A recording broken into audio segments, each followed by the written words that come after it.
नमस्कार, स्वागत है आपका। आप देख रहे हैं प्राइम टीवी। करते हैं शुरुआत देश और दुनिया की तमाम खास खबरों के साथ। कांग्रेस नेता राशिद अल्वी रामपुर पहुंचे। यहां उन्होंने सीए को लेकर गृह मंत्री अमित शाह और पीएम मोदी पर जमकर निशाना साधा। राशिद अल्वी ने कहा कि सरकार कंफ्यूज है, नागरिकता देना न देना सरकार के हाथ में है, तो फिर उन्हें इस बिल को लाने की क्या जरूरत है। उन्होंने ये भी कहा कि अमित शाह बिल को लेकर पार्लियामेंट में कुछ और बोल रहे हैं और पीएम जनता को कुछ और ही बताते हैं। सरकार देश को गुमराह करने का काम कर रही है।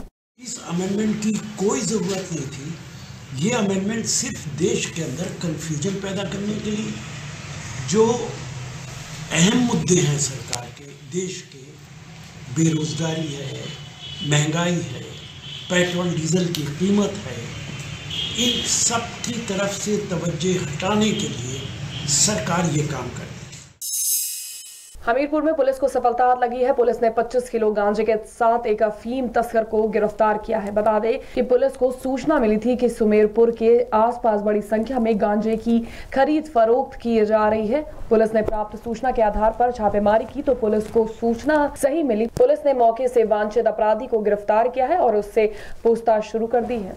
सुमेरपुर अंतर्गत एक वांछित अपराधी 10,000 का इनामी एनडीपीएस एक्ट का हमारे यहाँ वांछित चल रहा था, जिसकी आज प्रातःकाल गिरफ्तारी हुई है, जिसमें अभियुक्त के पास से करीब 25 किलो के आसपास गांजे की बरामदगी की गई है। इस संबंध में स्वाट टीम और थाने की टीम द्वारा संयुक्त कार्रवाई की गई थी, जिसमें इस अभियुक्त की गिरफ्तारी की गई। बरेली में प्रतिबंधित पशुओं को अंग मिलने से हड़कंप मच गया। मामले की सूचना मिलने पर पुलिस मौके पर पहुंची और पशुओं के अंगों को कब्जे में ले लिया। बताया जा रहा है कि हाफिजगंज में रहने वाले एक युवक ने 2 गाय पाली थी। वो गायों को बाहर ही बांध देता था। एक दिन सुबह उठा तो गायों को नदारद पाया। इसके बाद युवक ने गुमशुदगी की रिपोर्ट दर्ज कराई। इसके बाद ही पुलिस सुस्त बनी रही। वहीं किसी ने गन्ने के खेत में गौवंश के अवशेष देखे तो पुलिस को सूचना दी, तब जाकर मामले का खुलासा हुआ। फिलहाल पुलिस केस दर्ज करके मामले की जाँच कर रही है।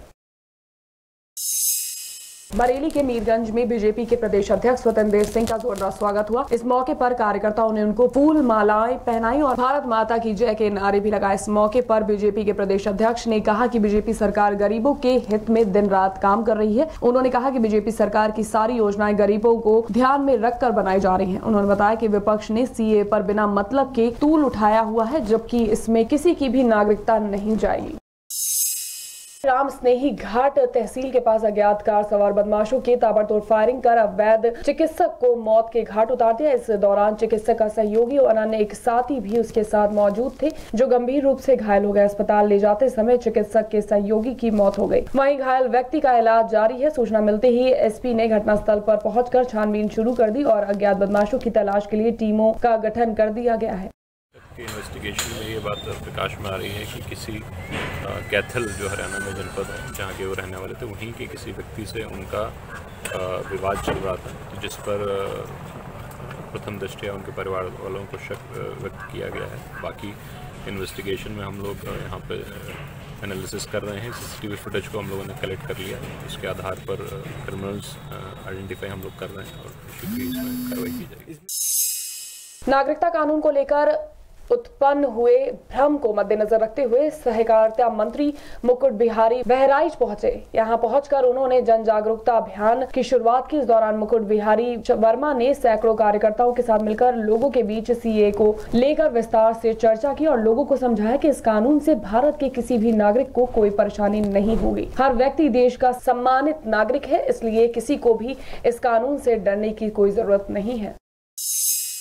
आजमगढ़ के पूर्व कैबिनेट मंत्री चंद्रदेव राम यादव पर आय से ज्यादा संपत्ति के मामले में दर्ज मुकदमे को लेकर पुलिस ने उनके घर कुर्की नोटिस को चस्पा किया। पुलिस ने कैबिनेट मंत्री के खिलाफ धारा 82 की नोटिस शामिल करते हुए ऐलान किया। उन्होंने कहा कि चंद्रदेव राम यादव पर भ्रष्टाचार निवारण अधिनियम के तहत दर्ज मुकदमे में कोर्ट द्वारा नॉन अवेलेबल वारंट जारी किया गया है, लेकिन उसके बावजूद कोर्ट में न हाजिर होने पर और फरार चलने के कारण उन पर धारा 82 की कार्रवाई की जा रही है। ये देखिए, सन 2013 में एक आय से अधिक संपत्ति का मामला जो है भ्रष्टाचार निवारण अधिनियम के अंतर्गत जो है दर्ज किया गया था। और इसकी विवेचना जो है सतर्कता अधिष्ठान गोरखपुर से हो रही थी। तो इसमें लगातार जो है उनको कोर्ट से तलबी जा रही थी। इसमें जो है MW वगैरह जारी हुआ था, लेकिन वो कोर्ट में उपस्थित नहीं आए थे। इस संदर्भ में जो है कोर्ट से जो है 82 जो होता है वो 82 की कार्रवाई आज की गई, धारा 82 CRPC की कार्रवाई की गई है। आजमगढ़ में नशे में धुत दरोगा ने दुकान में फायरिंग कर दी। इससे दुकान में अफरा तफरी मच गई। दरोगा नशे में धुत होकर रिवॉल्वर लहराता रहा। इससे दुकान में दहशत फैल गई। दुकान में खड़े लोग अपनी जान बचाकर भागे। वहीं पूरी घटना CCTV कैमरे में कैद हो गई। वहीं दुकानदार ने मामले की सूचना पुलिस को दी। मौके पर पहुंची पुलिस ने पहले तो मामले पर लीपापोती करनी चाहिए, वहीं इसके बाद कार्रवाई करते हुए दरोगा को निलंबित कर दिया गया है। फिलहाल इस घटना के बाद से पुलिस महकमे में हड़कंप मचा हुआ है। तैनात हैं, सब इंस्पेक्टर हैं, इनको हमने सस्पेंड कर दिया है तत्काल प्रभाव से। ये भी मैंने निर्देशित कर दिया RI को कि इनको कभी भी असलहा न दिया जाए, क्योंकि दारू के हालत में ये दुकान में जा कर के वैसे ही इन्होंने किसी को टारगेट नहीं किया, वैसे ही इन्होंने फायर किया है, लेकिन ये बहुत ही गैर जिम्मेदाराना हरकत है। इसके लिए मैंने इनको तत्काल प्रभाव से निलंबित कर दिया।